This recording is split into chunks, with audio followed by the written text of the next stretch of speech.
응? 저 녀석 주인이 없는 떠돌이야? 왜 따라와? 헉, 너 이거 인삼인 줄 알고 들고 온 거냐? 참으로 똑똑하구나. 도둑이야! 도둑이 들었다! 전기 수야담을 찾아주셔서 감사합니다. 구독과 좋아요는 사랑입니다. 이야기 한 판 시작해 보겠습니다. 한양에서 그리 멀지 않은 어느 산골 마을에 철수라는 평민 사내가 살고 있었습니다. 나이는 30을 조금 넘겼고 아내와 어린 딸 하나를 두고 있었는데 철수는 대대로 산에서 약초를 캐서 장에 내다 파는 일을 업으로 삼았지요. 아버지에게 배운 대로 봄이면 도라지와 더덕을, 여름이면 삼지구엽초를, 가을이면 산수유와 오미자를 캐고 따서 읍내 약방에 납품하며 살았는데 먹고 살 만큼은 벌었지만 넉넉하지는 못한 그저 그런 생활이었습니다. 철수는 성실한 사람이었지요. 날이 밝기도 전에 일어나 산으로 올라가고 해가 질 무렵에야 집으로 돌아왔는데 아내는 밭일을 하고 딸아이는 어려서 집에서 놀곤 했답니다. 하루하루가 비슷하게 흘러가는 평범한 나날이었지만 철수는 불평하지 않았습니다. 가족이 굶지 않고 지낼 수 있다면 그것만으로도 감사한 일이었지요. 그런데 어느 가을날이었습니다. 철수가 평소처럼 산에서 약초를 캐고 내려오는 길이었는데 마을 어귀 길가에 무언가가 쓰러져 있는 것이 보였지요. 처음에는 나뭇가지인 줄 알았는데 가까이 가보니 개였습니다. 그것도 뼈만 앙상하게 남은 언제 죽어도 이상하지 않을 만큼 말라비틀어진 개였지요. 철수는 발걸음을 멈추고 개를 내려다봤습니다. 개는 숨은 쉬고 있었지만 눈을 감고 미동도 하지 않았는데 흰색과 황갈색이 섞인 털은 더럽고 엉켜 있었고 갈비뼈가 훤히 드러나 있었답니다.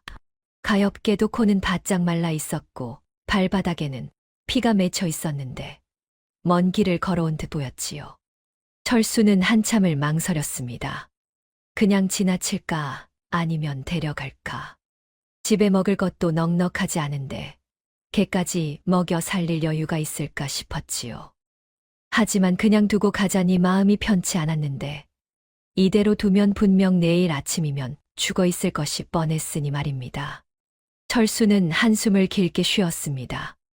원래 마음이 약한 사람이라 그냥 지나칠 수가 없었지요. 결국 허리를 굽혀 개를 안아들었는데 놀랍게도 개는 깃털처럼 가벼웠습니다. 정말로 뼈밖에 남지 않은 것 같았지요. 집에 돌아온 철수는 아내에게 사정을 이야기했습니다. 여보, 길에서 개를 주웠소. 거의 죽어가고 있어서 그냥 둘 수가 없었소. 아내는 개를 보더니 한숨을 쉬었지요. 어머나, 정말 불쌍하게 됐네요. 하지만 영감, 우리도 먹고 살기 바쁜데 개까지. 철수가 난처한 표정으로 말했습니다. 나도 알고 있소.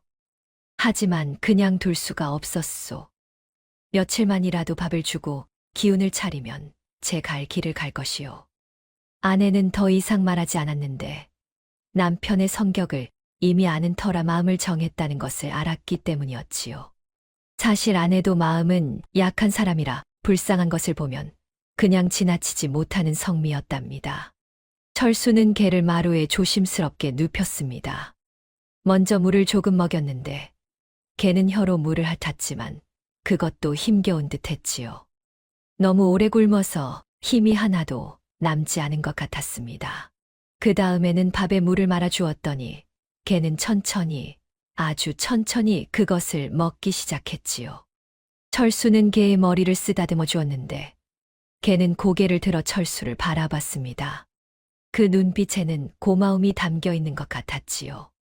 아니, 그냥 그런 것 같은 게 아니라 분명히 고마워하고 있었습니다. 그날부터 철수는 개에게 하루에 2번씩 밥을 주었습니다. 처음에는 조금씩 주다가 점점 양을 늘렸는데 개는 놀라울 정도로 빠르게 회복했답니다. 일주일이 지나자 스스로 일어나 걸어 다닐 수 있게 되었고 보름이 지나자 마당을 뛰어다닐 정도가 되었지요. 개의 정체도 조금씩 드러났습니다. 아내가 정성껏 털을 씻기고 빗질을 해주자 흰색 바탕에 황갈색 무늬가 있는 꽤 멋진 개였는데 귀는 쫑긋하게 서 있었고 꼬리는 말려 올라가 있었답니다. 체구는 중간 정도였고 다리는 튼튼해 보였으며 눈빛은 영리해 보였지요. 철수는 고개를 끄덕이며 중얼거렸습니다. 진돗개로구나. 참 좋은 개를 주었구나. 진도에서 온 개인지 아니면 진돗개 핏줄을 이어받은 개인지는 알 수 없었지만 분명 진돗개의 특징을 가지고 있었습니다. 진돗개는 충성스럽고 영리하기로 유명한 개였지요. 철수는 잠시 생각하다가 말했습니다. 황이라고 부르면 되겠구나. 황갈색 무늬가 있으니까 말이야. 개는 꼬리를 흔들며 짖었는데 마치 이름이 마음에 든다는 듯이 말이었습니다. 그날부터 개는 황이라는 이름을 얻게 되었지요. 한 달이 지나자 황이는 완전히 건강을 되찾았습니다.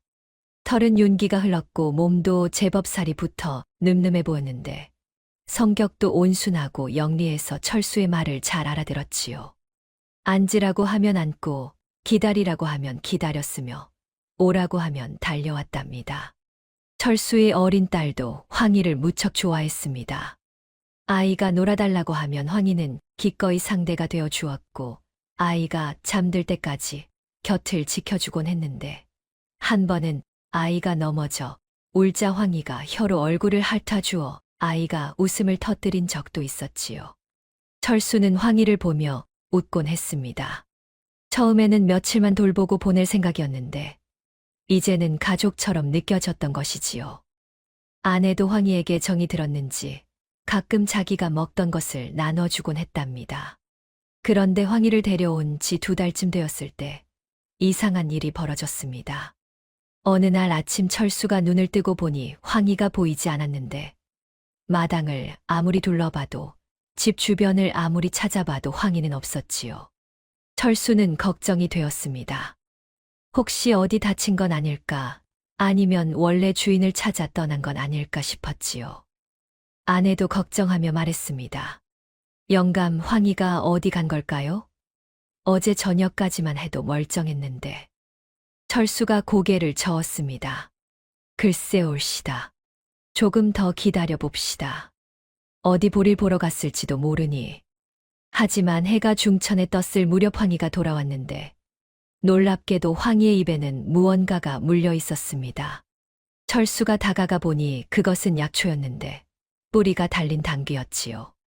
당귀는 부인병에 좋은 약재로 철수가 자주 캐던 약초 중 하나였습니다. 철수는 신기해하며 당귀를 받아들었는데 상태도 좋고 뿌리도 온전했지요. 오, 황이야. 내가 이걸 어디서 가져왔느냐? 기특하구나. 황이는 꼬리를 흔들며 기분 좋게 짖었습니다. 철수는 황이의 머리를 쓰다듬어 주었지요. 그저 우연히 물고 온 것이라고 생각했답니다. 하지만 다음 날도 마찬가지였습니다. 아침이 되자 황이는 어디론가 사라졌다가 해가 뜰 무렵 돌아왔는데 이번에는 하수오를 물고 왔지요. 철수는 깜짝 놀랐습니다. 하수오는 아무 데서나 나는 약초가 아니었습니다. 산 깊은 곳에서나 자라는 귀한 약재였는데 철수도 1년에 몇 번 겨우 구할 수 있을 정도였지요. 그런데 황이가 그걸 물고 온 것이 아니겠습니까? 이게 하수오가 아니냐? 황이, 내가 정말로 이걸 찾아온 거냐? 황이는 꼬리를 흔들며 짖었습니다. 철수는 믿을 수가 없었지요. 그 다음 날도 황이는 약초를 물고 왔습니다. 천궁, 작약, 백작약. 모두 철수가 평소에 캐던 약초들이었는데 하루도 빠짐없이 가져왔답니다. 그것도 상태가 아주 좋은 것들만 골라서 말이지요. 철수는 점점 더 놀라움을 금치 못했습니다. 자신이 산에서 며칠을 헤매야 찾을 수 있는 약초들을 황이가 매일 아침 물고 오는 것이 아니겠습니까? 이건 보통 일이 아니었습니다. 일주일이 지나자 철수는 황이가 어떻게 약초를 찾아오는지 궁금해졌습니다. 매일 아침이면 황이는 어디론가 사라졌다가 해가 뜰 무렵 약초를 물고 돌아왔는데 대체 어디서 어떻게 찾아오는 것인지 알 수가 없었지요. 그냥 우연히 발견한 것일까? 아니면 정말로 약초를 알아보고 찾아오는 것일까 싶었답니다. 철수는 궁금증을 참을 수가 없었습니다. 다음 날 새벽 황희가 집을 나서려고 할 때 철수도 몰래 뒤를 따라 나섰지요. 황희는 마을을 벗어나 산으로 향했는데 철수는 조심스럽게 뒤를 밟았답니다. 황희가 눈치채지 못하도록 거리를 두고 따라갔는데 산길은 험했지만 황희는 망설임 없이 길을 찾아갔지요. 마치 어디로 가야 할지 정확히 알고 있는 것 같았답니다. 한참을 걸어 올라가자 황희는 어느 바위 틈새 근처에서 멈춰 섰습니다. 그리고는 코를 바닥에 대고 킁킁거리기 시작했는데 이리저리 냄새를 맡더니 바위 뒤쪽으로 가서는 땅을 파기 시작했지요. 앞발로 흙을 파내는 모습이 무척 능숙해 보였답니다. 철수는 나무 뒤에 숨어서 지켜봤습니다. 황희는 열심히 땅을 파더니 잠시 후 뿌리가 달린 약초 하나를 입에 물었는데 철수가 자세히 보니 그것은 환기였지요. 그것도 꽤 굵고 좋은 것이었답니다. 철수는 놀라움을 금치 못했습니다. 개가 냄새를 잘 맡는다는 것은 알고 있었지만 약초를 구별해서 찾아낸다니 이건 보통 일이 아니었지요. 황희는 정말로 코로 약초를 찾아내고 있었던 것입니다. 황희는 환기를 입에 문 채 다시 길을 나섰습니다. 이번에는 다른 곳으로 향했는데 역시 코를 킁킁거리며 약초를 찾아냈답니다. 철수는 그 모습을 보며 감탄했지요. 이 개는 정말 특별한 개였습니다. 황희는 약초를 찾은 후 집으로 돌아왔고 철수도 서둘러 돌아와 아무 일 없었던 것처럼 방에 누워 있었습니다. 잠시 후 황희가 마당으로 들어왔는데 철수는 놀란 척하며 나가서 황희의 머리를 쓰다듬어 주었지요. 황희는 꼬리를 흔들며 약초를 내려놓았답니다. 그날 이후로 철수는 황희가 가져온 약초를 모아두기 시작했습니다. 일주일이면 한 광주리가 차고 보름이면 두 광주리가 찼는데 그것도 모두 상태가 좋은 약초들이었지요. 철수가 직접 캐는 것보다 훨씬 더 많은 양이었답니다. 이제 철수는 산에 직접 올라가는 횟수가 줄었는데 황희가 가져온 약초만으로도 충분했기 때문이었습니다. 한 달쯤 지나자 철수는 황희가 가져온 약초를 읍내 약방에 가져가기로 했습니다. 그곳은 철수가 평소에 약초를 납품하던 곳이었는데 주인은 김주사라는 사람이었지요. 김주사는 약방을 10년 넘게 운영한 노련한 사람이었는데 약재를 보는 눈이 정확했고 사람됨도 괜찮아서 철수는 오래전부터 그곳에 약초를 납품해 왔답니다. 철수가 광주리를 들고 약방에 들어서자 김 주사가 반갑게 맞이했습니다. 철수는 광주리를 내려놓았는데 김 주사가 안을 들여다보더니 눈빛이 달라졌지요. 약초를 하나하나 꺼내 살펴보더니 고개를 끄덕였답니다. 김 주사는 감탄하는 표정으로 약초들을 살펴봤습니다. 당귀도 좋고 하수오도 훌륭했으며 환기는 굵기가 보통이 아니었지요. 어디서 이런 약초를 구했느냐고 묻더니 값을 후하게 쳐주겠다고 했답니다. 철수는 평소보다 훨씬 많은 돈을 받았습니다. 광주리 하나 분량이었는데도 한 달치 수입과 맞먹는 돈이었지요. 철수는 기쁜 마음으로 집으로 돌아왔는데 그날 저녁 황희를 불러 앉혀서 자기가 먹던 고기 한 점을 주었답니다. 황희는 꼬리를 흔들며 맛있게 먹었지요. 그날부터 철수의 생활은 조금씩 나아지기 시작했습니다. 황희가 가져온 약초를 읍내 약방에 팔면 꽤 괜찮은 돈이 되었는데 철수가 직접 캐러 다니는 것보다 훨씬 더 많은 양이었고 상태도 좋았지요. 한 달이 지나자 철수는 전보다 여유가 생겼는데 아내에게 새 옷감을 사주고 딸에게는 과자를 사줄 수 있었답니다. 집안의 쌀독도 늘 가득했지요. 이웃 사람들이 철수를 보고 물었습니다. 요즘 장사가 잘 되나 보냐고 얼굴에 기름이 흐른다고 말이지요. 철수는 웃으며 운이 좀 따라주는 모양이라고 약초가 잘 캐져서 그렇다고 대답했답니다.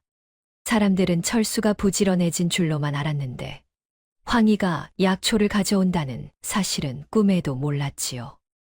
그런데 석 달쯤 지났을 때 이상한 일이 벌어졌습니다.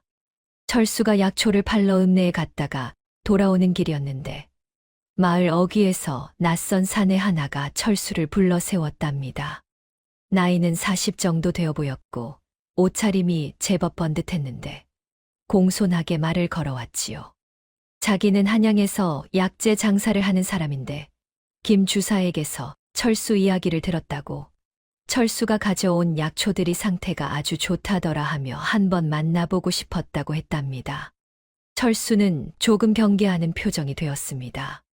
낯선 사람이 갑자기 찾아와 이런 말을 한다는 게 석연치 않았지요. 사내는 한 걸음 다가서더니 말을 이었는데 자기가 한양에 큰 약방을 운영하는데 좋은 약재가 필요하다고 철수가 약초를 구해다 주면 김 주사보다 훨씬 더 좋은 값에 사겠다고 했답니다. 철수는 잠시 생각했습니다. 더 좋은 값을 준다니 나쁘지 않은 제안 같았지만 한편으로는 믿음이 가지 않았지요. 김 주사는 오래 거래한 사람이라 믿을 수 있었지만 이 사내는 처음 보는 사람이었답니다. 철수가 생각 좀 해보겠다고 말을 흐리자 사내가 조금 조급한 표정이 되었습니다. 사내는 지금 결정하라고 재촉했습니다. 선금으로 은자 10량을 주겠다고 한 달에 약초를 이만큼만 구해다 주면 된다고 하며 품에서 은자 주머니를 꺼내 흔들었지요. 철수는 눈이 휘둥그레졌는데 은자 10량이라니 그건 평민에게는 큰 돈이었답니다. 하지만 바로 그때였습니다.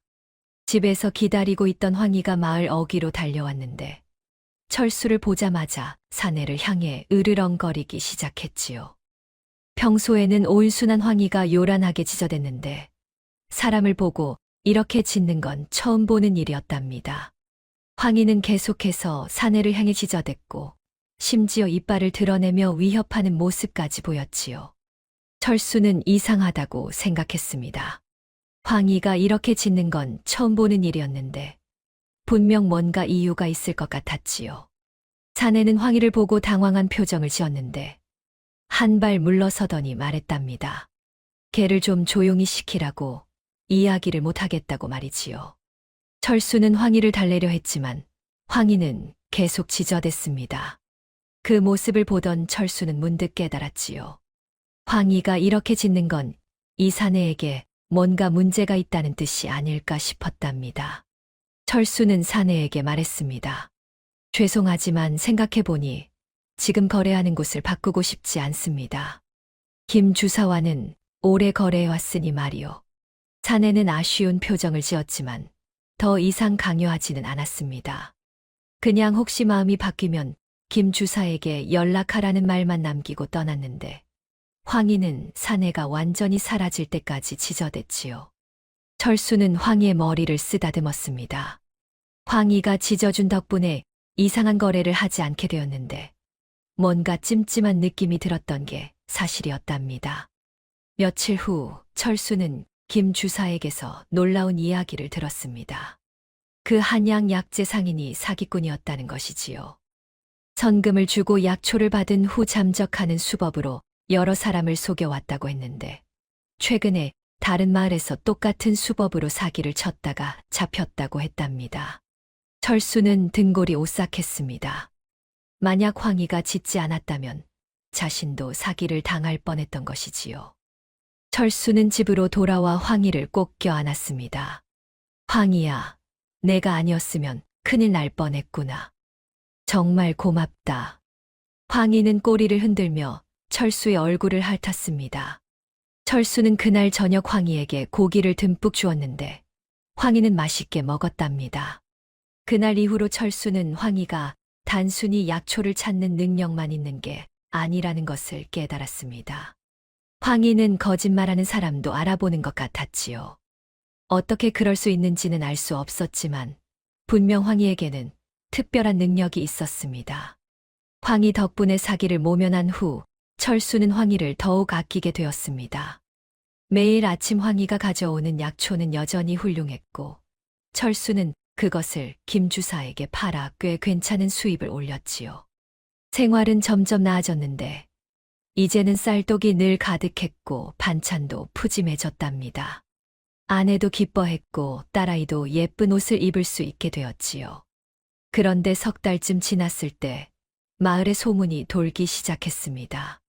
철수네 집이 갑자기 살림이 나아졌다는 소문이었는데 어떤 이는 철수가 산에서 금을 캤다고 했고 어떤 이는 귀한 약초를 발견했다고 했답니다.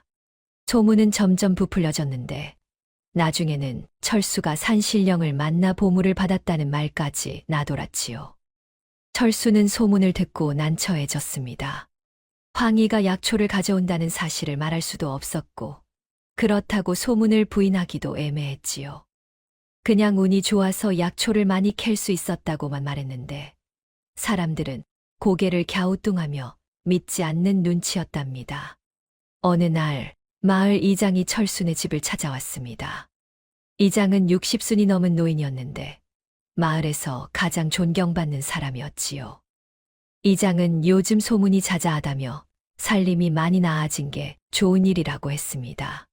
하지만 마을 사람들이 궁금해하니 혹시 좋은 약초 나는 곳이 있으면 다른 사람들도 좀 알려주면 어떻겠느냐고 물었지요.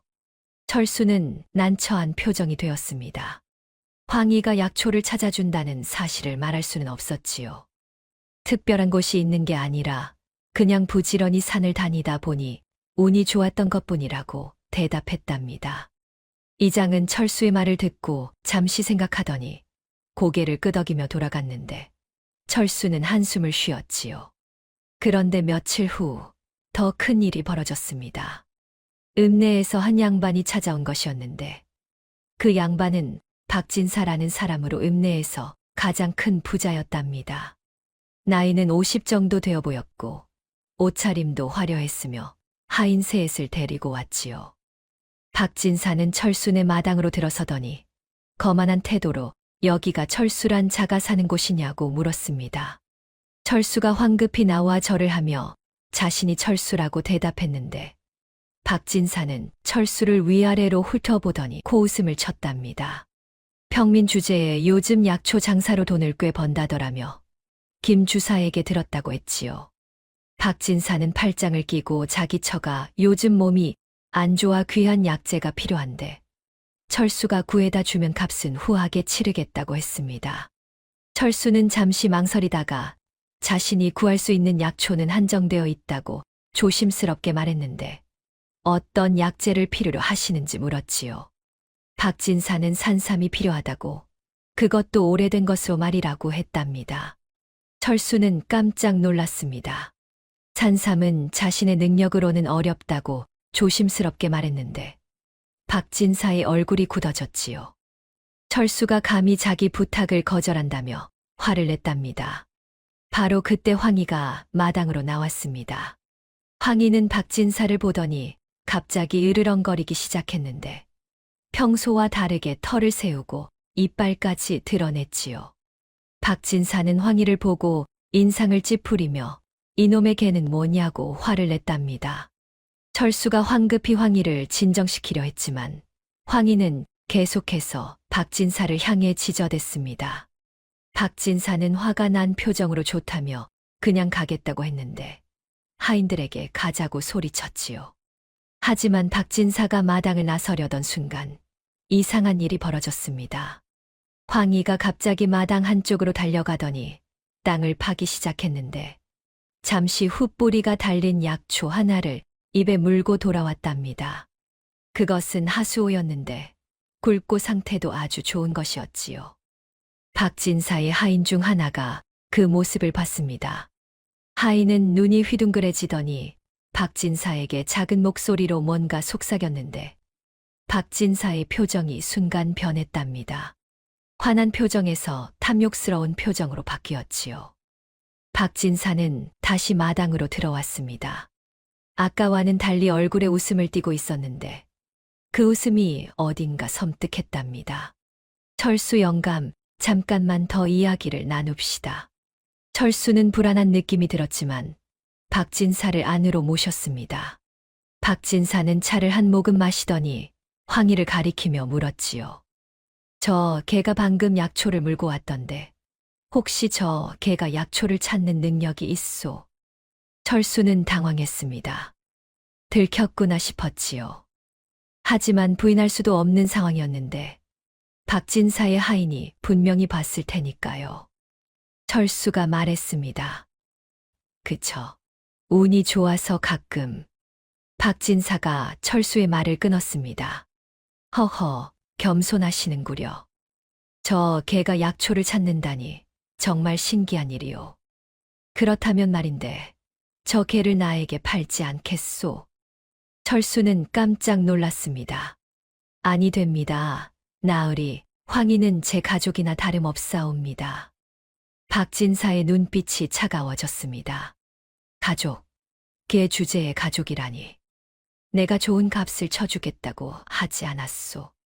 은자 50냥을 주겠소. 은자 50냥이면 큰 돈이었지만 철수는 단호하게 고개를 저었습니다. 아무리 많은 돈을 주셔도 황희는 팔 수 없습니다. 박진사의 얼굴이 일그러졌습니다. 평민 주제에 감히 자기 제안을 거절한다는 게 믿기지 않았던 것이지요. 박진사는 자리에서 벌떡 일어나더니 위협하듯 말했답니다. 철수 영감, 후회하지 마시오. 양반의 호의를 거절하면 어떻게 되는지 두고 보시오. 박진사는 그렇게 말하고는 하인들을 데리고 떠났습니다. 철수는 박진사의 뒷모습을 보며 불안한 마음이 들었는데 저 양반이 가만히 있지 않을 것 같았답니다. 아내가 걱정스러운 얼굴로 물었습니다. 영감 괜찮겠어요? 저 양반이 뭔가 나쁜 짓을 하는 건 아닐까요? 철수도 걱정이었지만 씩씩하게 말했습니다. 걱정 마시오. 내가 황희를 잘 지킬 것이오. 앞으로는 황희를 더 조심스럽게 지켜야겠소. 그날부터 철수는 황희를 한시도 눈에서 떼지 않았습니다. 밤에는 황희를 방 안에서 재웠고 낮에도 항상 황희가 어디 있는지 확인했지요. 하지만 박진사가 정말로 뭔가 꾸밀지 아니면 그냥 화만 내고 말 것인지는 알 수 없었답니다. 며칠이 조용히 지나갔습니다. 아무 일도 일어나지 않았는데 철수는 오히려 더 불안했지요. 폭풍 전의 고요 같은 느낌이었답니다. 박진사가 다녀간 후 사흘이 지났습니다. 철수는 황희를 더욱 조심스럽게 지켰는데 밤에는 방 안에서 재우고 낮에는 항상 시야에 두었답니다. 아내도 불안한 마음에 자주 마당을 살폈고 딸아이는 어린 마음에도 뭔가 이상하다는 걸 느끼는 듯 했지요. 사흘째 되는 날 저녁이었습니다. 철수는 평소처럼 황희와 함께 저녁을 먹고 있었는데 황희가 갑자기 귀를 쫑긋 세우더니 마당 쪽을 바라봤답니다. 낮게 으르렁거리는 소리가 났는데 평소에 온순한 황희가 이렇게 경계하는 모습은 처음 보는 일이었지요. 철수가 일어나 마당으로 나가보니 아무도 없었습니다. 하지만 담장 너머에서 무언가 움직이는 기척이 느껴졌는데 철수는 큰 소리로 외쳤답니다. 누구냐? 거기 누구 있느냐? 아무 대답이 없었습니다. 철수는 횃불을 들고 담장 주변을 살폈지만 아무것도 보이지 않았지요.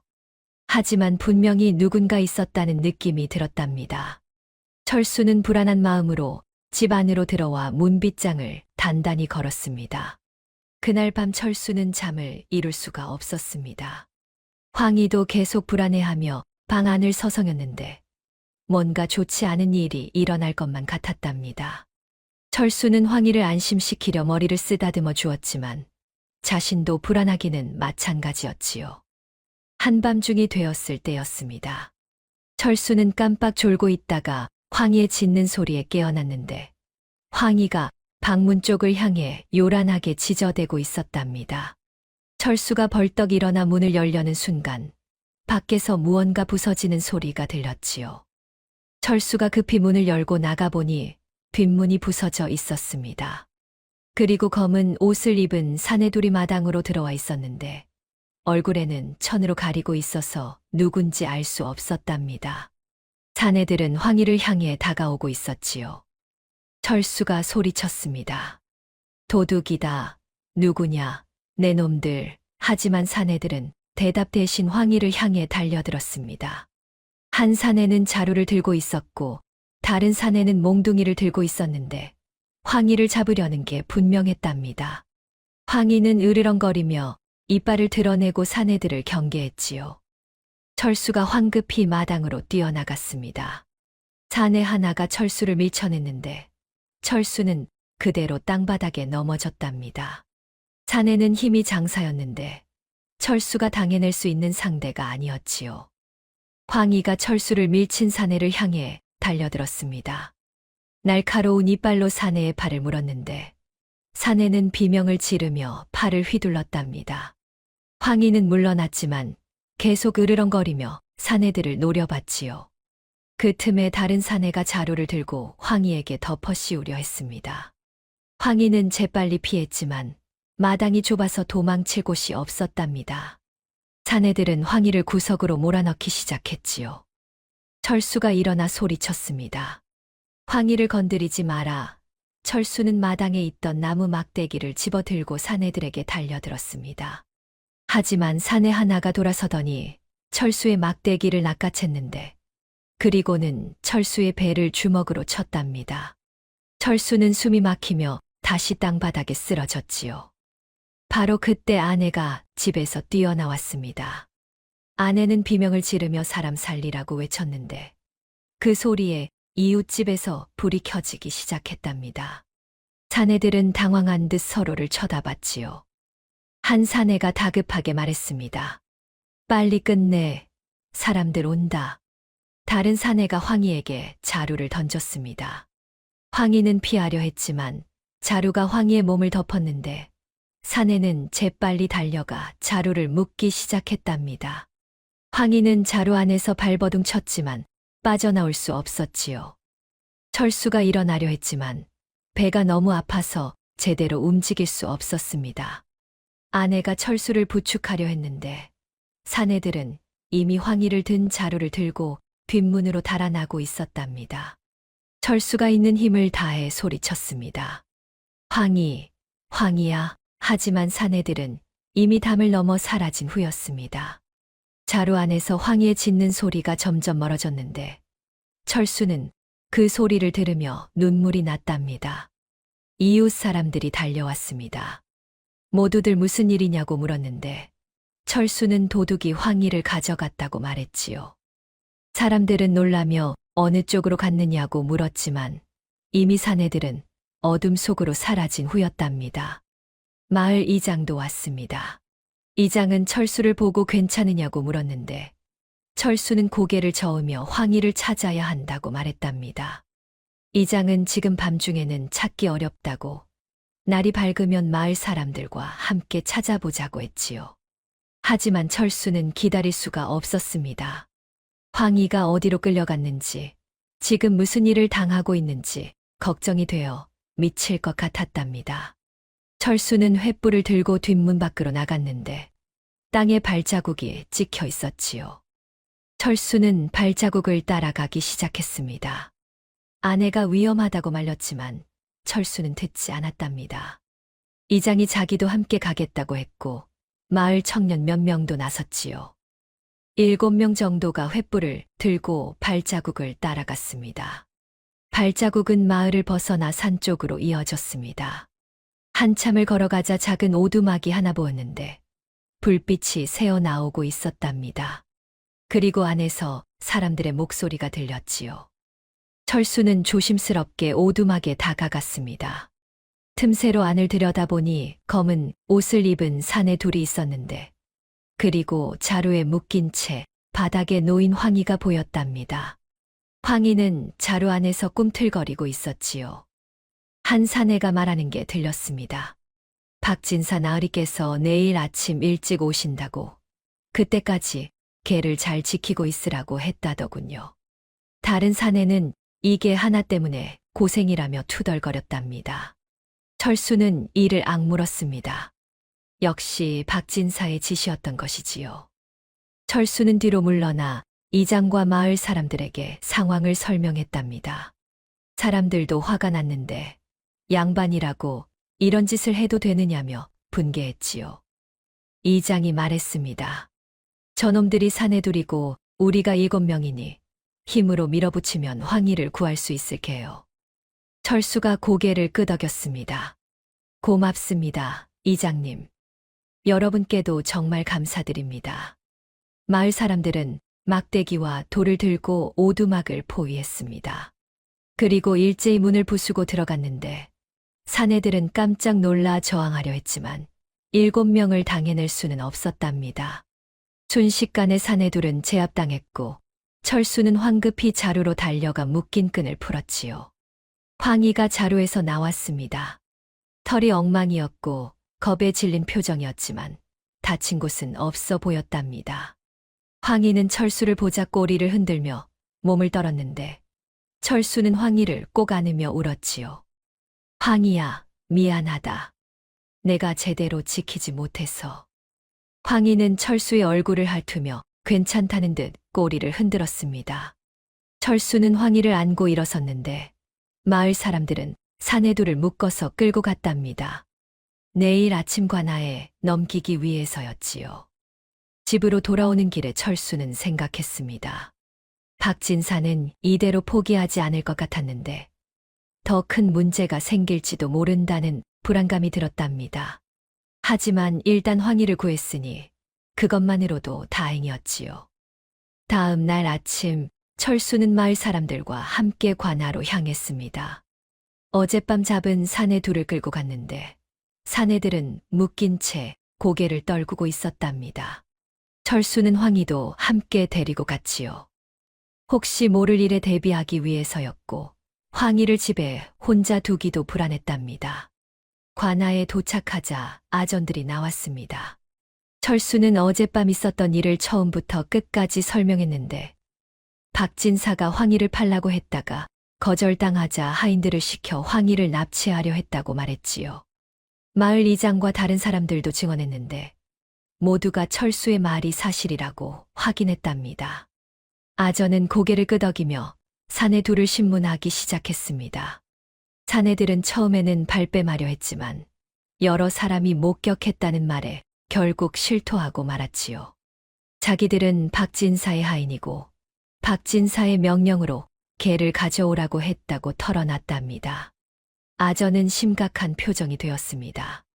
박진사는 읍내에서 가장 큰 부자였고 권세도 있는 사람이었는데 이런 사람을 함부로 건드리기는 어려웠지요. 아전은 잠시 생각하더니 사또께 보고하겠다고 말했답니다. 한 시즌쯤 지나자 아전이 다시 나왔습니다. 사또께서 직접 이 사건을 다루시겠다고 오후에 다시 관하러 오라고 했지요. 철수는 알겠다고 대답하고 일단 집으로 돌아왔습니다.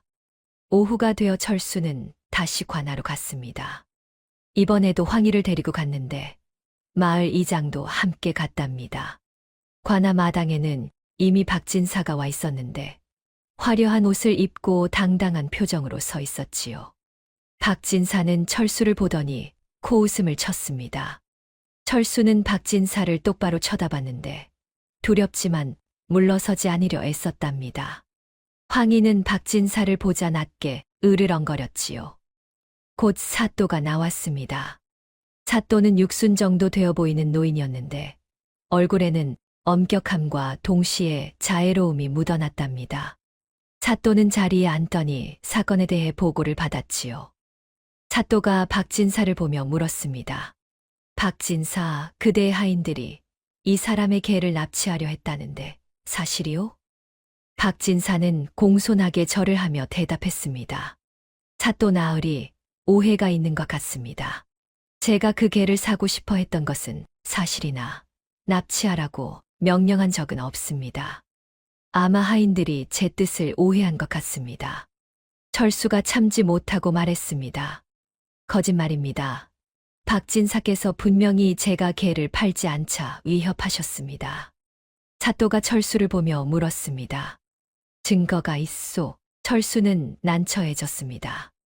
그때 박진사와 나눈 대화는 둘만 있을 때였고 다른 증인이 없었답니다. 철수는 입을 다물 수밖에 없었지요. 박진사가 다시 말했습니다. 자기 하인들이 경솔하게 행동한 것은 인정하지만 그것은 자신의 명령이 아니라 하인들 스스로 한 짓이라고 자기가 그 개를 갖고 싶어 한다는 걸 알고 주인님께 잘 보이려고 그런 것 같다고 했답니다. 사또는 잠시 생각하더니 하인 둘을 불러들이라고 했습니다. 하인들이 끌려왔는데 박진사를 보자 얼굴이 새하얗게 질렸답니다. 사또가 하인들에게 누구의 명령으로 개를 납치하려 했느냐고 물었지요. 하인들은 서로를 쳐다보며 망설였습니다. 진실을 말하면 박진사의 보복이 두려웠고 거짓말을 하면 죄가 더 무거워질 것 같았지요. 한참을 망설이던 하인 하나가 떨리는 목소리로 자기들 스스로 한 짓이라고 말했답니다. 철수는 분노가 치밀었습니다. 분명 박진사가 시킨 일인데 하인들이 주인을 감싸고 있는 것이지요. 하지만 어쩔 도리가 없었답니다. 양반과 평민 사이에서는 늘 이런 식이었습니다. 사또는 한숨을 쉬며 판결을 내렸습니다.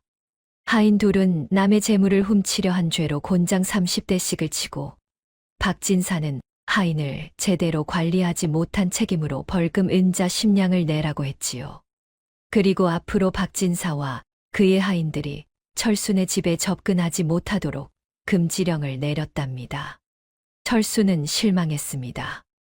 박진사가 직접 명령한 일인데 고작 벌금 10냥으로 끝나다니 정의가 이런 것인지 허탈했지요. 하지만 어쩔 수 없었답니다. 평민이 양반을 이기기는 어려운 세상이었습니다. 관할을 나서는데 박진사가 철수를 불렀습니다. 박진사는 주위에 아무도 없는지 확인하더니 낮은 목소리로 말했지요. 철수 영감, 오늘은 내가 졌소. 하지만 다음에는 어떻게 될지 모르니 조심하시오. 양반을 적으로 돌리면 어떻게 되는지 두고 보시오. 철수는 박진사를 똑바로 쳐다보며 대답했습니다. 나으리께서 황희에게 손을 대신다면 저도 가만히 있지 않을 것입니다. 박진사는 비웃으며 돌아섰습니다. 철수는 그 뒷모습을 보며 주먹을 쥐었는데 화가 났지만 어쩔 도리가 없었답니다. 집으로 돌아오는 길에 이장이 철수를 위로했습니다. 비록 원하는 만큼의 판결은 아니었지만 박진사가 앞으로 접근하지 못하게 된 것만으로도 다행이라고 황희를 잘 지키면 된다고 했지요. 철수는 고개를 끄덕이며 고맙다고 말했답니다. 집에 도착하자 아내가 걱정스러운 얼굴로 기다리고 있었습니다. 철수는 아내에게 관하에서 있었던 일을 모두 이야기했는데 아내도 한숨을 쉬며 속상해했답니다. 하지만 황희가 무사한 게 제일 중요하다고 앞으로 더 조심하자고 말했지요. 그날 밤 철수는 황희를 안고 생각했습니다. 박진사는 당분간 손을 쓰지 못할 것 같았지만 언젠가 또 문제를 일으킬지 모른다는 불안감이 들었답니다. 철수는 황희를 더욱 조심스럽게 지켜야겠다고 다짐했지요. 며칠 후 철수는 김 주사를 찾아갔습니다. 요즘 있었던 일들을 이야기했는데 김 주사는 놀라며 박진사가 그런 짓을 했다니 믿을 수 없다고 했답니다.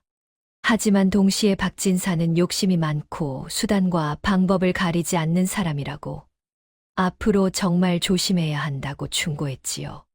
김 주사는 한 가지 제안을 했습니다. 혹시 철수가 원한다면 자기가 아는 한양의 약재상을 소개해 주겠다고. 그 사람은 정직하고 신용 있는 사람이니 거래하면 더 안전할 거라고 했답니다. 철수는 고맙다며 생각해 보겠다고 대답했지요. 집으로 돌아와 아내와 의논했습니다. 한양의 약재상과 거래하면 박진사를 피할 수 있을 것 같았는데 하지만 한양까지 가려면 시간도 걸리고 힘도 들 것 같았답니다.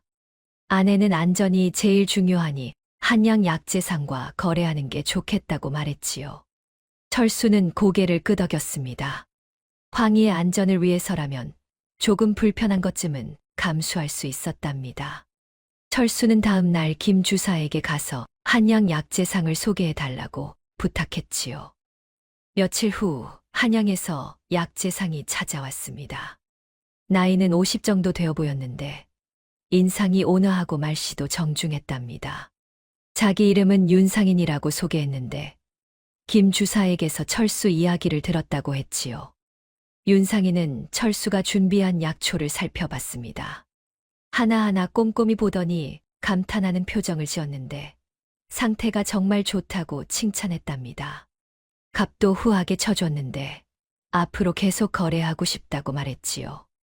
철수는 윤상인이 마음에 들었습니다.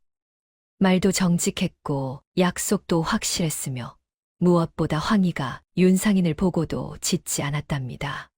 황희가 인정한 사람이니 믿어도 될 것 같았지요. 그날부터 철수는 윤상인과 거래하기 시작했습니다. 한 달에 한 번씩 윤상인이 찾아왔는데 철수가 모아둔 약초를 사가고 좋은 값을 쳐줬답니다. 박진사와는 관련이 없어서 안전했고 수입도 전보다 더 나아졌지요.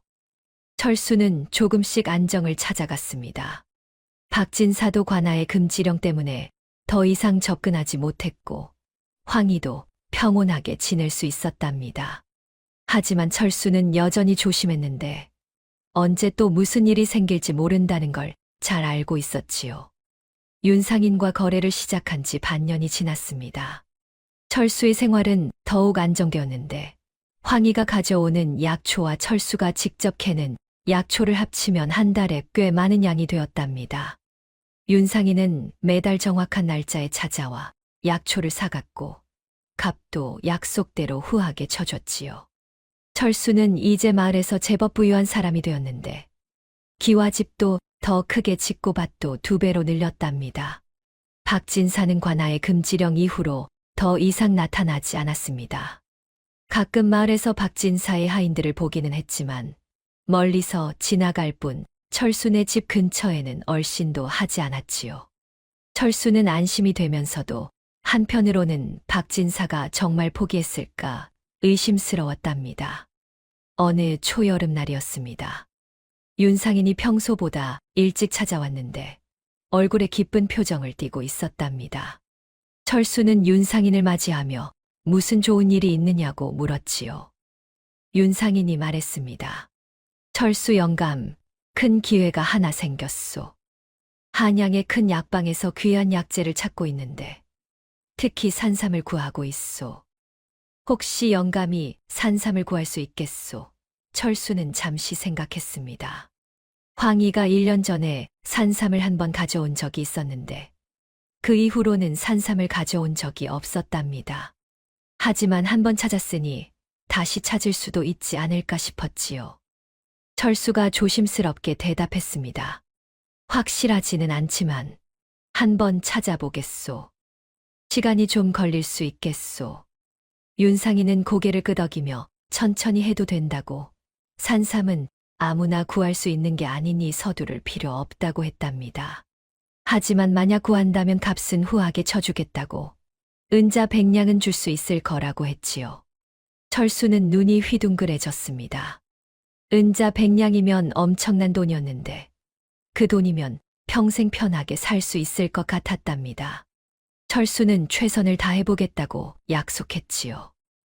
윤상인이 떠난 후 철수는 황희를 불러 앉혔습니다. 황희는 꼬리를 흔들며 철수를 쳐다봤는데 철수는 황희의 머리를 쓰다듬으며 말했답니다. 황희야, 내가 예전에 산삼을 가져온 적이 있지. 혹시 다시 찾을 수 있겠느냐? 황희는 고개를 갸우뚱하더니 잠시 생각하는 듯 했습니다. 그리고는 꼬리를 한번 흔들고는 마당으로 나갔지요. 철수는 황희가 알아들었는지 확신할 수 없었지만 믿어보기로 했답니다. 다음 날 아침 황희는 평소보다 훨씬 일찍 집을 나섰습니다. 철수는 걱정이 되어 황희를 따라가 볼까 생각했지만 황희를 믿기로 하고 집에서 기다렸지요. 해가 중천에 떴는데도 황희는 돌아오지 않았습니다.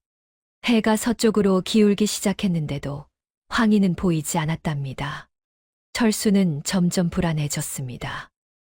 혹시 황희가 다친 건 아닐까, 아니면 길을 잃은 건 아닐까 걱정이 되었지요. 아내도 걱정스러운 얼굴로 마당을 서성였답니다. 해가 완전히 진 후 어둠이 내렸을 때였습니다. 황희가 돌아왔는데 온몸이 흙투성이었고 발은 피가 맺혀 있었답니다.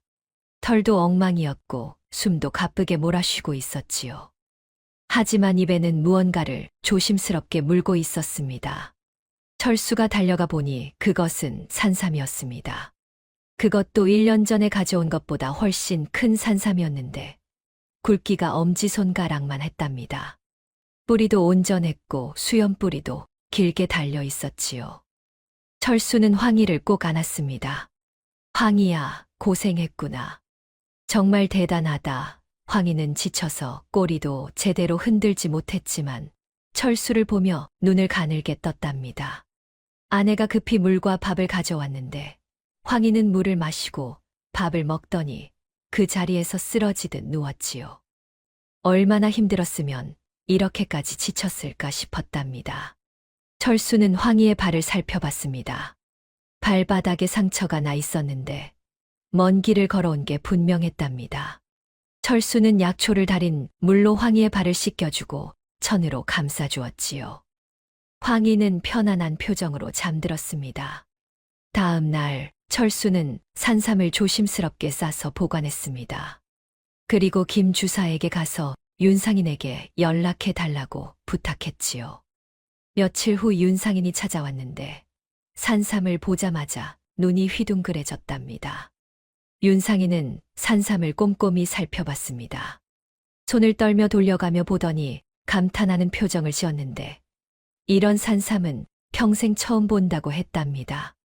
나이는 최소 50년은 된 것 같다고. 이 정도면 한양의 큰 약방에서 귀하게 쓸 거라고 했지요. 윤상인이 말했습니다. 철수 영감, 이 산삼은 정말 대단하오. 약속했던 은자 100냥, 아니 150냥을 드리겠소. 철수는 믿을 수가 없었습니다. 은자 150냥이라니 평민이 평생 벌어도 모으기 힘든 돈이 아니겠습니까?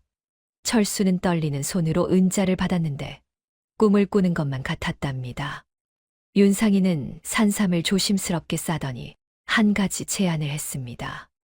앞으로도 이런 귀한 약재를 구하면 꼭 자기에게 연락해 달라고 좋은 값에 사겠다고 했지요. 그리고 한양의 큰 약재 상단에서 철수 같은 사람을 찾고 있다고 혹시 관심이 있으면 소개해 주겠다고 했답니다. 철수는 잠시 생각했습니다. 큰 상단과 거래한다는 건 더 많은 돈을 벌 수 있다는 뜻이었지만 동시에 더 많은 관심을 받게 된다는 뜻이기도 했지요. 철수는 조심스럽게 생각해 보겠다고 대답했답니다. 윤상인이 떠난 후 철수는 은자 150냥을 들고 집으로 돌아왔습니다. 아내는 그 돈을 보고 눈물을 글썽였는데 이제 딸아이를 좋은 곳에 시집 보낼 수 있겠다고 기뻐했답니다. 철수도 웃으며 모든 게 황희 덕분이라고 말했지요. 그날 저녁 철수는 장에 가서 좋은 고기를 사왔습니다. 황희에게 듬뿍 주었는데 황희는 이제 발의 상처도 많이 나아져서 씩씩하게 고기를 먹었답니다. 철수는 황희를 보며 생각했지요. 이 개는 정말 하늘이 내린 복이었습니다. 며칠 후 철수는 윤상인의 제안에 대해 아내와 의논했습니다. 큰 상단과 거래하면 더 많은 돈을 벌 수 있지만 동시에 더 많은 사람들이 철수와 황희에 대해 알게 될 거라고 했지요. 박진사 같은 사람이 또 나타날 수도 있었답니다. 아내는 신중하게 생각하더니 말했습니다. 돈도 중요하지만 안전이 더 중요하다고 지금처럼 윤상인하고만 거래하는 게 좋을 것 같다고 했지요. 철수도 고개를 끄덕였습니다. 욕심을 부리다가 황희를 잃으면 아무 소용이 없었답니다. 철수는 다음에 윤상인을 만났을 때 정중하게 제안을 거절했습니다. 지금처럼 윤상인하고만 거래하고 싶다고, 큰 상단과는 거래하지 않겠다고 했지요. 윤상인은 아쉬워했지만 철수의 뜻을 존중한다고 앞으로도 좋은 관계를 유지하자고 했답니다. 시간이 흘러 가을이 되었습니다. 철수네 집은 마을에서 가장 부유한 집이 되었는데 하지만 철수는 교만하지 않고 이웃을 도우며 살았답니다. 가난한 집에는 쌀을 나눠주고 어려운 사람이 있으면 도와주었지요. 마을 사람들은 철수를 존경했고 철수도 마을 사람들에게 고마워했답니다. 황희는 여전히 매일 아침 산으로 가서 약초를 가져왔습니다. 가끔은 귀한 약초를 가져오기도 했지만 대부분은 평범한 약초들이었지요. 하지만 그것만으로도 충분했답니다. 철수는 황희에게 무리하지 말라고, 건강이 제일 중요하다고 늘 당부했지요. 어느 날 저녁 철수는 마당에 앉아 하늘을 바라봤습니다. 별이 총총히 빛나고 있었는데 1년 전 길가에서 죽어가던 황희를 주운 날이 떠올랐답니다. 그때는 그저 불쌍해서 데려왔을 뿐인데 이제는 황희가 집안의 가장 큰 은인이 되었지요. 황희가 철수 옆으로 다가와 앉았습니다. 철수는 황희의 머리를 쓰다듬으며 말했답니다. 황희야, 내가 우리 집에 온 게 정말 천운이었구나. 고맙다. 황희는 꼬리를 흔들며 철수의 손을 핥았습니다. 철수는 웃으며 황희를 안았는데 앞으로도 황희와 함께 오래오래 행복하게 살고 싶다고 생각했답니다. 평온한 날들이 계속되었습니다. 철수는 윤상인과 꾸준히 거래했고 황희는 변함없이 약초를 가져왔으며 가족들은 행복하게 지냈답니다.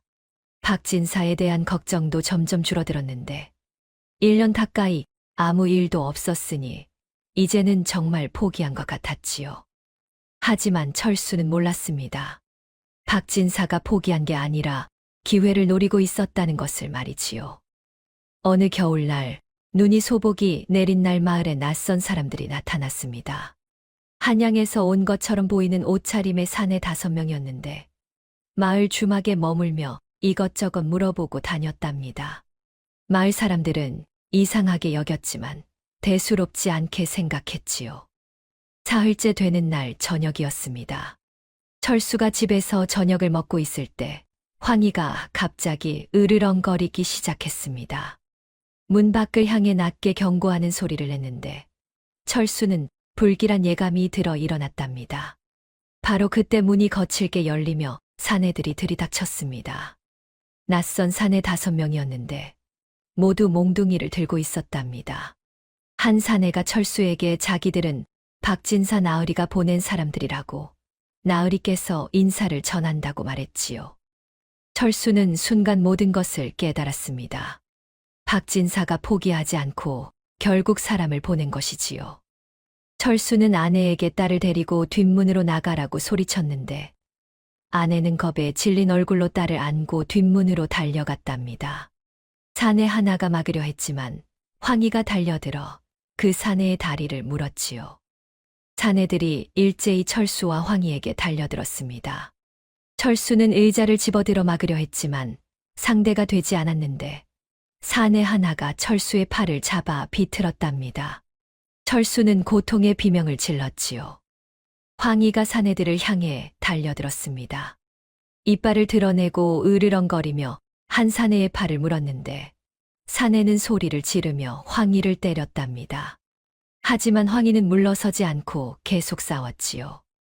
다른 사내가 몽둥이로 황희를 내리쳤습니다. 황희는 뒤틀거렸지만 쓰러지지 않고 다시 달려들었는데 용감했지만 5명을 상대하기에는 역부족이었답니다. 또 한 번 몽둥이가 황희의 옆구리를 쳤고 황희는 비명을 지르며 쓰러졌지요. 철수가 울부짖으며 황희를 건드리지 말라고 소리쳤지만 소용없었습니다. 사내들은 쓰러진 황희를 자루에 넣기 시작했는데 황희는 힘없이 끌려갔답니다. 철수는 눈물을 흘리며 황희를 불렀지만 아무것도 할 수 없었지요. 사내 하나가 철수의 얼굴을 주먹으로 쳤습니다. 철수는 그대로 바닥에 쓰러졌는데 입에서 피가 흘렀답니다. 사내는 박진사 나으리께 감히 대들었으니 이 정도는 가벼운 거라고 다음에는 목숨도 부지 못할 줄 알라고 말했지요. 사내들은 황희를 든 자루를 들고 밖으로 나갔습니다. 철수는 일어나려 했지만 온몸이 아파서 움직일 수 없었는데 그저 황희의 이름을 부르며 울 수밖에 없었답니다. 이웃 사람들이 소란을 듣고 달려왔습니다. 뒷문으로 도망친 아내도 마을 사람들과 함께 돌아왔는데 철수를 보고는 비명을 질렀지요. 사람들은 급히 철수를 일으켰고 의원을 불렀답니다. 마을 이장이 화가 나서 분명 박진사의 지시니 관아에 알려야 한다고 말했습니다. 하지만 다른 사람이 고개를 저으며 증거가 없다고, 사내들이 박진사의 사람이라는 걸 어떻게 증명하겠느냐고 했지요. 지난번에도 증거 없어서 제대로 처벌하지 못했는데 이번에도 마찬가지일 거라고 했답니다. 철수는 절망했습니다. 황희를 잃었다는 사실이 믿기지 않았는데 그렇게 오랫동안 함께 지낸 황희가 박진사에게 끌려갔다는 게 너무나 고통스러웠답니다. 의원이 와서 철수를 진찰했습니다. 다행히 뼈가 부러진 곳은 없었지만 온몸에 멍이 들었고 입술이 찢어졌는데 일주일은 쉬어야 한다고 했답니다. 하지만 철수는 쉴 수가 없었지요. 다음 날 아침 철수는 몸을 일으켰습니다. 온몸이 아프고 움직이기 힘들었지만 황희를 찾아야 했답니다. 아내가 말렸지만 철수는 듣지 않았는데 황희를 찾아야 한다고, 자기가 황희를 지키지 못했으니 이대로 있을 수는 없다고 했지요. 철수는 마을 이장과 젊은 사람 몇 명에게 도움을 청했습니다. 모두들 흔쾌히 돕겠다고 했는데 박진사의 짓이 너무 악독해서 더 이상 참을 수 없다고 했답니다. 일행은 박진사의 집으로 향했습니다. 큰 기와집이었는데 담장도 높고 대문도 웅장했답니다. 철수가 대문을 두드리자 문지기가 나왔는데 평민 주제의 나으리를 만나겠다니 주제를 모른다고 썩 꺼지라고 했지요. 하지만 철수는 물러서지 않고 자기 개를 돌려받으러 왔다고 나으리께 전해달라고 소리쳤답니다. 문지기가 화를 내며 철수를 밀쳤습니다. 철수는 비틀거렸지만 다시 일어나 소리쳤는데 그 소리에 박진사가 마당으로 나왔답니다. 박진사는 철수를 보고 비웃으며 무슨 일로 찾아왔느냐고 물었습니다. 철수는 이를 악물며 나으리께서 황희를 가져가셨으니 돌려달라고 말했지요. 하지만 박진사는 어깨를 으쓱하며 걔가 무슨 개냐고, 자기는 아는 게 없다고 했답니다. 철수가 어젯밤 나으리의 사람들이 와서 황희를 가져갔다고 거짓말하지 말라고 소리쳤습니다. 하지만 박진사의 얼굴은 차갑게 굳어졌는데 증거가 있느냐고, 자기 사람이라는 증거 말이라고 했답니다. 증거도 없이 양반에게 누명을 씌우다니 이거 큰일이라고 말했지요. 철수는 말문이 막혔습니다. 증거가 없었답니다. 사내들은 얼굴을 가리지 않았지만 이름을 밝히지도 않았고 박진사의 사람이라는 직접적인 증거는 없었지요. 박진사는 비웃으며 증거도 없이 남을 의심하다니 평민 주제에 버릇이 없다고 썩 물러가라고 했습니다. 문지기들이 철수 일행을 밀쳐냈는데 철수는 주먹을 쥐고 분노했지만 어쩔 도리가 없었답니다.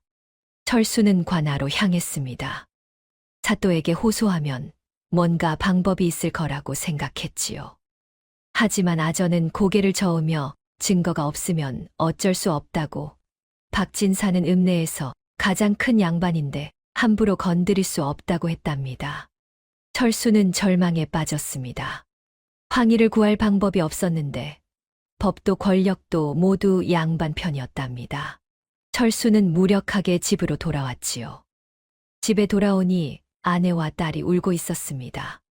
딸아이는 황희를 찾으며 울었는데 철수는 딸을 안으며 함께 울었답니다.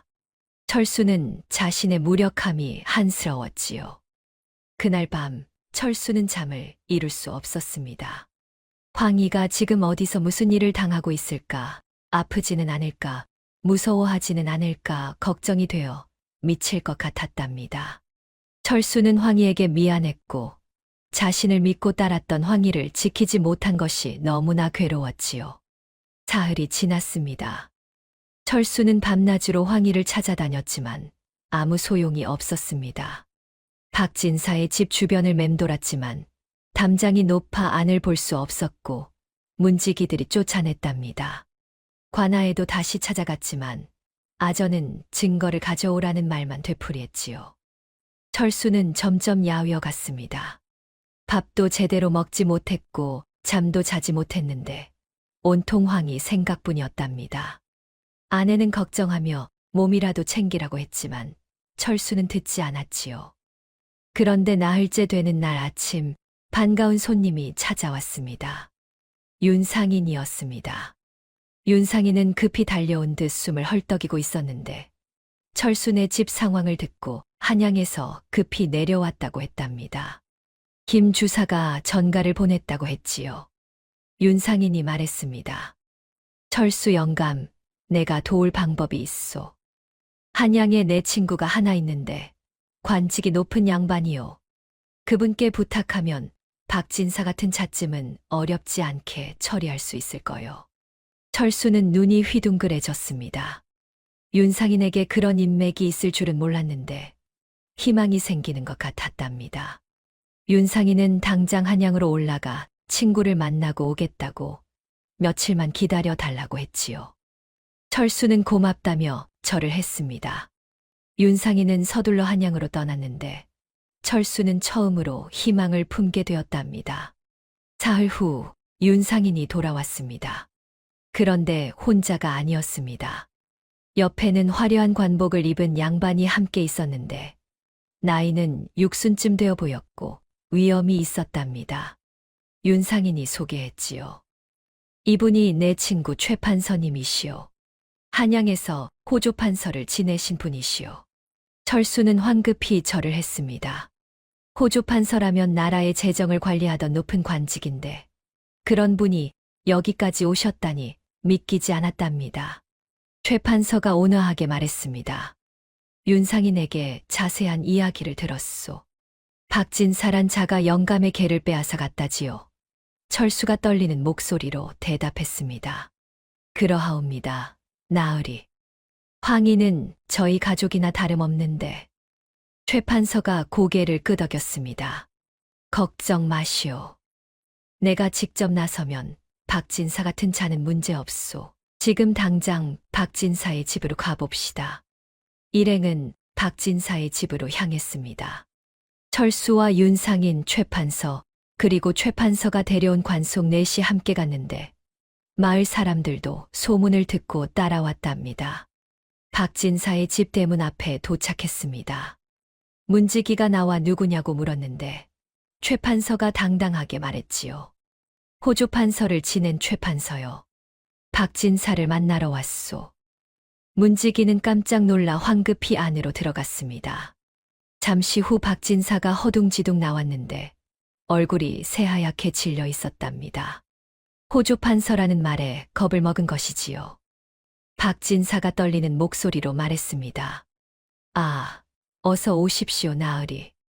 무슨 일로? 최판서가 차갑게 말했습니다. 박진사, 그대가 평민의 개를 강제로 빼앗아 갔다는데 사실이요? 박진사는 당황하며 부인했습니다. 그런 일은 없다고 오해라고 했지요. 하지만 최판서는 단호하게 말했답니다. 거짓말 마시오. 내가 직접 확인하러 왔소. 지금 당장 그 개를 내놓으시오. 박진사는 어쩔 수 없이 하인들을 시켜 황희를 데려오게 했습니다. 잠시 후 하인이 황희를 끌고 나왔는데 황희는 여위어 있었고 털도 더러웠답니다. 하지만 철수를 보자마자 꼬리를 흔들며 달려왔지요. 철수는 황희를 꼭 안았습니다. 황희도 철수의 얼굴을 핥으며 기뻐했는데 그 모습을 본 최판서가 고개를 끄덕였답니다. 보시오, 저 개가 주인을 알아보지 않소. 이것이 바로 증거요. 최판서는 박진사를 엄하게 꾸짖었습니다. 양반이라는 자가 평민의 재물을 빼앗고 폭력까지 휘둘렀으니 이게 무슨 짓이냐고, 양반의 체면이 어디 갔느냐고 했지요. 박진사는 고개를 숙이고 변명도 하지 못했답니다. 최판서가 선언했습니다. 박진사, 그대는 양반으로서의 품격을 잃었소. 내가 한양으로 돌아가는 즉시 임금께 상소를 올려 그대의 관직을 박탈하도록 하겠소. 그리고 이 고을 사또에게도 엄히 처벌하라고 명하겠소. 박진사는 그제야 무릎을 꿇으며 용서를 빌었습니다. 자기가 잘못했다고 다시는 그러지 않겠다고 했지요. 하지만 최판서는 단호했답니다. 이미 늦었소. 법은 만인에게 공평해야 하오. 양반이라고 예외는 없소.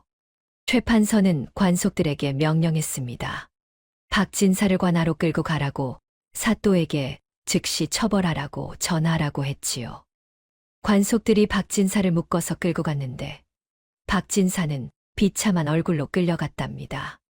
마을 사람들은 환호했습니다.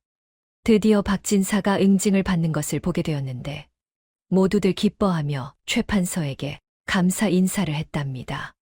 최판서는 철수를 보며 말했습니다. 철수 영감, 윤상인이 영감에 대해 좋은 말을 많이 했소. 성실하고 정직한 사람이라고 말이오. 앞으로도 그렇게 살아가시오. 철수는 눈물을 글썽이며 절을 했습니다.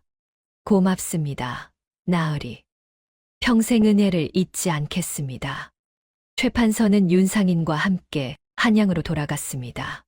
철수는 황희를 안고 집으로 돌아왔는데 아내와 딸이 울며 기뻐했답니다. 온 가족이 황희를 안으며 다시는 떨어지지 말자고 다짐했지요. 며칠 후 소식이 들려왔습니다. 박진사는 관직을 박탈당하고 벌금 100냥을 물었으며 3년간 이고을에서 추방되었다고 했답니다.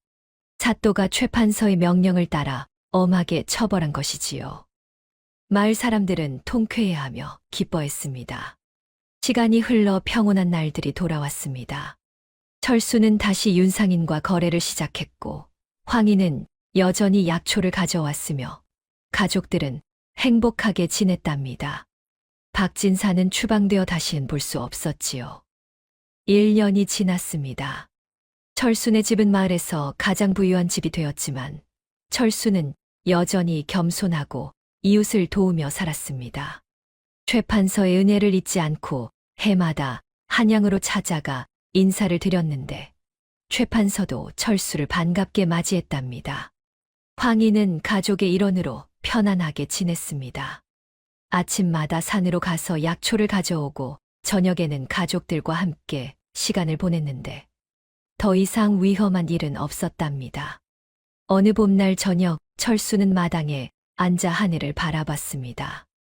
해가 지고 있었는데 하늘이 붉게 물들어 아름다웠답니다.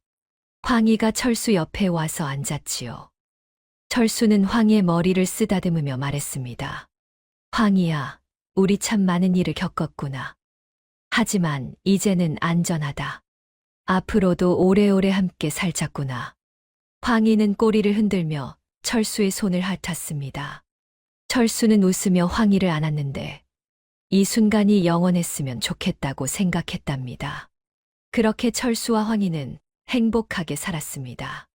황희는 평생 철수 곁을 지켰고 철수도 황희를 끝까지 아꼈답니다. 마을 사람들은 철수와 황희의 이야기를 오래도록 기억했는데 진심으로 서로를 아끼면 신분도 종족도 중요하지 않다는 것을, 그리고 정의는 언젠가 반드시 이긴다는 것을 보여준 이야기였지요.